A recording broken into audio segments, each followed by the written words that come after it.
46 អង្សានៅពេញកម្ដៅនៅចំកណ្ដាលថ្ងៃត្រង់នោះនៅចំកម្ដៅព្រះអាទិត្យ46 អង្សាទិដ្ឋភាពនៅចំការថ្ងៃទី13ខែសីហាឆ្នាំ2026ម៉ោង4ជាងម៉ោង4រសៀលជាង46 អង្សាមែនអីរស់ងាប់ច្រោះហើយអាគីវីខ្ញុំនេះងាប់ហើយអត់រស់ទេគ្មានសង្គ្រោះវិញបានទេ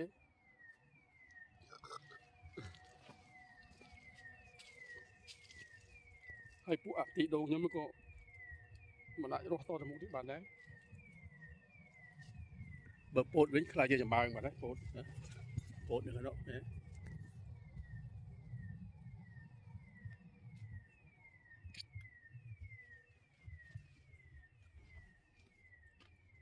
ហើយនៅមុខខ្ទមឯងបាន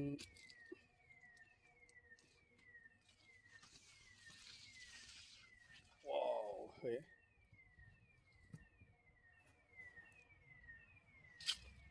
គ្មានថ្ងៃរស់មានតែថ្ងៃស្លាប់អត់ទឹកជាងមួយខែ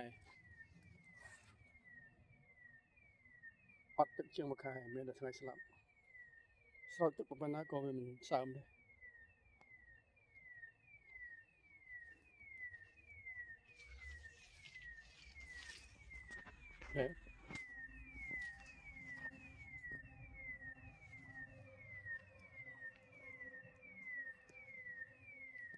អ្នកស្រែចម្ការពិបាករឿងទឹក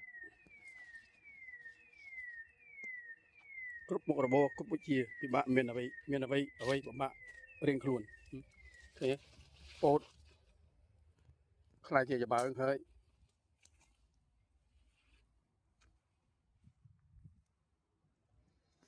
តែផ្ទីគឺជាអ្នកខ្លាំងអត់ទឹកក៏រស់ដែរ